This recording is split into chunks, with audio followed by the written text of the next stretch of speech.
Hola, muy buenos días tengan todos. Me llamo Luis Felipe de Jesús Suárez Moreno y estoy cursando el experto en tecnología educativa.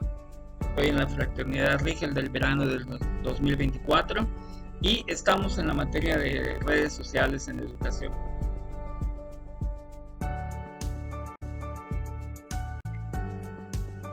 Uno de los aspectos fundamentales al hablar de redes sociales en educación tiene que ver con la cuestión de la seguridad.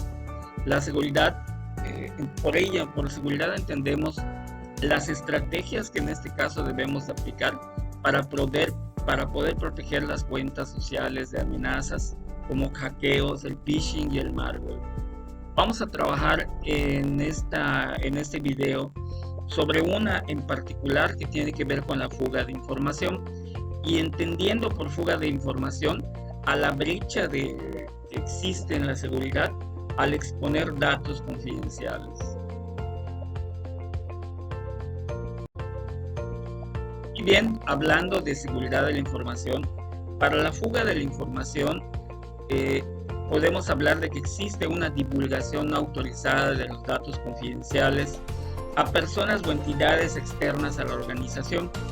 Esta pérdida de control sobre la información, por supuesto, puede tener graves consecuencias, independientemente de la reputación de la empresa para sus clientes o empleados, y por supuesto la seguridad de las mismas personas que fueron afectadas por la fuga de la información. Esta puede producirse por diversos motivos, como errores humanos, fallos en los sistemas de seguridad o ataques cibernéticos. Entre los datos más comunes que se afectan por esta fuga de información, tenemos primero que nada los datos personales, que son por ejemplo el nombre, las direcciones, números de teléfono, correos, etc. También puede haber fuga de información financiera, como números de tarjetas de crédito, qué cuentas bancarias tenemos o qué transacciones se han hecho a lo largo del tiempo. Y por último tenemos datos corporativos también, como secretos comerciales, cuáles son los planes que tiene alguna empresa en particular, datos de información de propiedad intelectual, entre otros.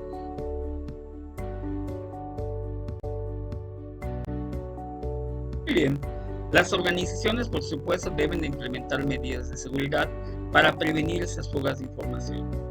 Algunas de esas medidas pueden ser, por ejemplo, control de accesos. Puede haber una restricción del acceso a la información para que al equipo de cómputo solo puedan entrar personas autorizadas, tanto desde el acceso al edificio como al acceso en los equipos. Tenemos también, hay que capacitar en seguridad a los empleados para evitar esas fugas de información y que hayan buenas prácticas en la seguridad. Deben de haber implementación de protección de datos para que estas bases de datos en algún momento se protejan y no tenga esta fuga de la información ante otros ataques cibernéticos. Y por supuesto debe haber un plan de respuesta para prevenir diversos escenarios, para ver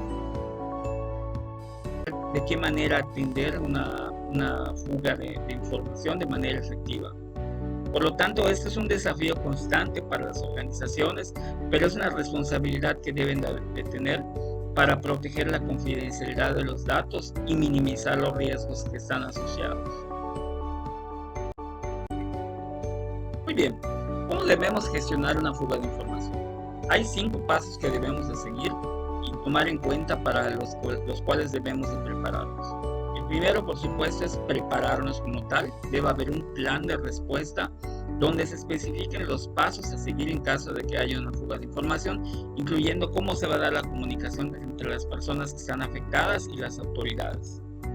También debe haber una identificación de los activos, qué información es confidencial y dónde se encuentra almacenada. También debe de existir una implementación de controles de seguridad, como comentaba hace ratito. Deben haber firewalls, que son las murallas precisamente para que eviten que hayan hackeos de la información. El cifrado para que aunque puedan acceder, pues no reconozcan la información de manera directa. Y debe haber un control de acceso, por supuesto, para proteger la información. El segundo paso es la detección. Debe haber un monitoreo constante de los sistemas buscando qué actividades inusuales están dando en las redes como tal.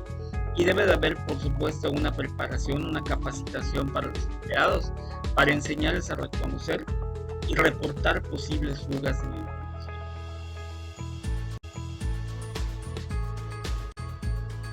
El tercer paso tiene que ver con la respuesta que vamos a dar para la fuga de información. Debemos de tratar de contener la fuga, detener la difusión de la información lo antes posible. Por supuesto, debemos de investigar cuál fue la causa de la fuga para poder tomar medidas y evitar que esto vuelva a suceder. También debemos de notificar a las personas que fueron afectadas por esta fuga de información. El cuarto paso tiene que ver con la recuperación. Debemos de evaluar los daños que se dieron, cuál es el impacto que tuvo la fuga de la información en la empresa. Debe haber una toma de medidas correctivas para que ahí se puedan mitigar los daños y poder mejorar pues nuestra seguridad. Y el quinto paso tiene que ver con la prevención. Debemos actualizar nuestras políticas de seguridad para que éstas sean adecuadas y estén actualizadas y no vuelva a suceder en un momento dado lo que sucedió. Debemos de formar a nuestros empleados, seguir capacitándolos en temas que tengan que ver sobre la seguridad. Y deben haber auditorías que tengan que ver con la seguridad para estar revisando de manera periódica y pues poder identificar y corregir vulnerabilidades. La gestión de la fuga de la información es un proceso complejo, pero siguiendo pues estas líneas, estos consejos, se puede minimizar el impacto de la fuga de la información. Por supuesto, en este caso que estamos hablando de educación, pues ahí proteger los datos tanto de la escuela como de los alumnos que están involucrados.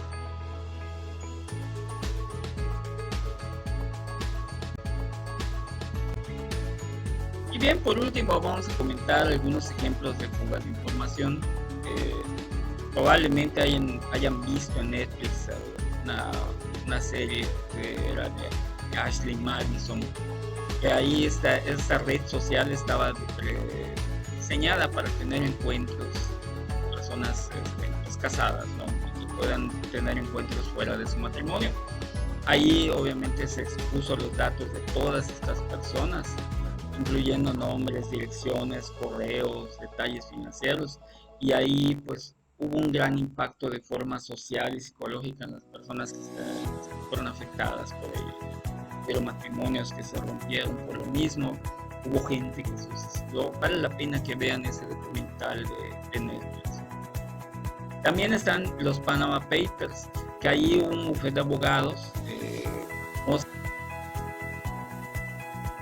Fonseca, donde se revelaron información de actividades financieras de políticos, empresarios, celebridades de todo el mundo. Y esto pues evidenció de manera mundial pues la evasión fiscal y la corrupción que había en gran escala, ¿no? De este bufete de abogados. También tenemos en Wikileaks del 2010 hasta la fecha. Esta organización pues ha publicado una gran información confidencial de gobiernos y organizaciones, y ahí pues han generado una gran controversia y debate sobre la transparencia y la seguridad nacional que debe de haber, y por otro lado la libertad de expresión. Y tenemos un caso más del Facebook, Cambridge Analytica. Ahí se expusieron los datos de 87 millones de usuarios, y estas se usaron sin consentimiento para fines de la publicidad política. Todo esto estuvo enmarcado en la campaña de Donald Trump, y esto pues puso obviamente de relieve los riesgos de la privacidad de las redes sociales y cómo pueden irse manipulando toda la información y las noticias, y pues, de cómo podemos de alguna manera pues obviamente proteger eso. Y bien, eso es todo con respecto a esta presentación, a este video. Esperemos que les haya servido de mucho y que pues, nos sirva precisamente todas estas experiencias para poder cuidar nuestras redes sociales en educación.